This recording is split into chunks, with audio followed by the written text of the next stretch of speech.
24 ঘন্টার মধ্যে নরেন্দ্র মোদী ও শেখ হাসিনাকে একসঙ্গে ফাঁসি দিতে কঠিন হুঁশিয়ারি দিলেন সাল্লাল্লাহু আলাইহি ওয়াসাল্লামকে নিয়ে কটূক্তি, মাইকে ঘোষণা দিয়ে 4 মাজারে হামলা আগুন।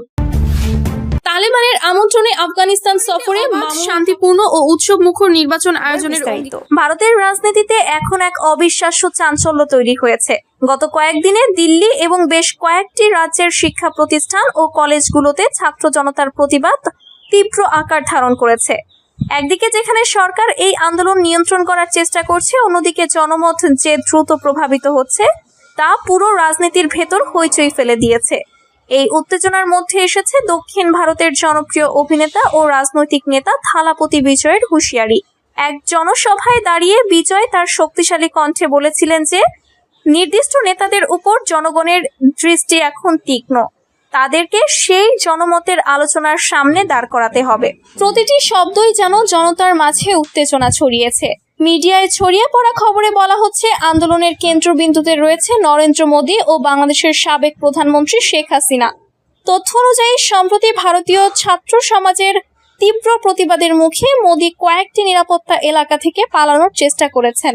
হাসিনা, যিনি পূর্বে পলাতক অবস্থায় ভারতে ছিলেন, তার সঙ্গে মোদীর এই পদক্ষেপ আরও রাজনৈতিক উত্তেজনা তৈরি করেছে। সামাজিক মাধ্যমে এই খবরের বিস্তার মুহূর্তেই শুরু হয়েছে। কোটি কোটি ব্যবহারকারী এই ঘটনাকে কেন্দ্র করে মন্তব্য করেছেন। অনেকেই বলছেন এটি ভারতের রাজনৈতিক ইতিহাসে বিরল একটি মুহূর্ত। বিরোধীরা বলছেন জনমতকে উপেক্ষা করে এই ধরনের পালানো সিদ্ধান্ত রাজনৈতিকভাবে বিপজ্জনক। অন্যদিকে অনেকে এই ঘটনার দিকে দেখছেন একজন রাজনৈতিক নেতা ও অভিনেতার হুঁশিয়ারি হিসেবে, যা জনমতের অদৃশ্য শক্তিকে প্রকাশ করছে। দিল্লি বিশ্ববিদ্যালয়, জওহরলাল নেহরু বিশ্ববিদ্যালয় এবং অন্যান্য গুরুত্বপূর্ণ শিক্ষা প্রতিষ্ঠান থেকে ছাত্রদের উত্তেজনা এখন সর্বাধিক। তাদের স্লোগান, প্ল্যাকার্ড এবং সামাজিক মাধ্যমের পোস্টগুলো সরকারকে চাপের মুখে ফেলেছে। রাজনৈতিক বিশ্লেষকরা বলছেন এটি কেবল আন্দোলন নয়, এটি একটি সাংগঠনিক শক্তি যা দেশের রাজনৈতিক মানচিত্রের ধরন বদলে দিতে পারে। তবে এই পরিস্থিতি শুধুই ছাত্র আন্দোলনের মধ্যে সীমাবদ্ধ নয়।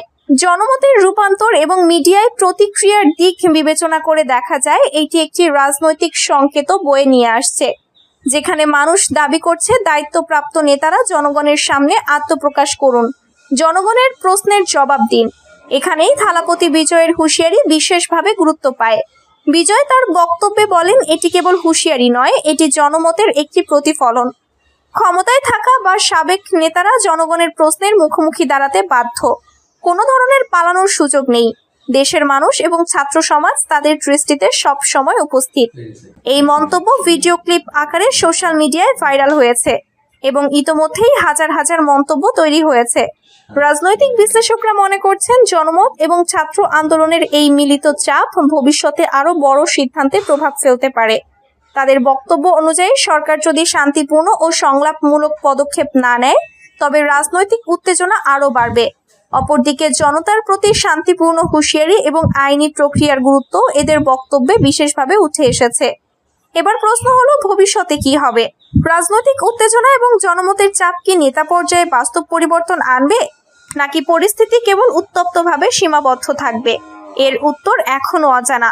তবে নিশ্চিত একটি বিষয়, ছাত্র জনতা, সামাজিক মাধ্যম এবং জনমতের সমন্বয় আজ দেশের রাজনীতিতে গুরুত্বপূর্ণ ভূমিকা রাখছে।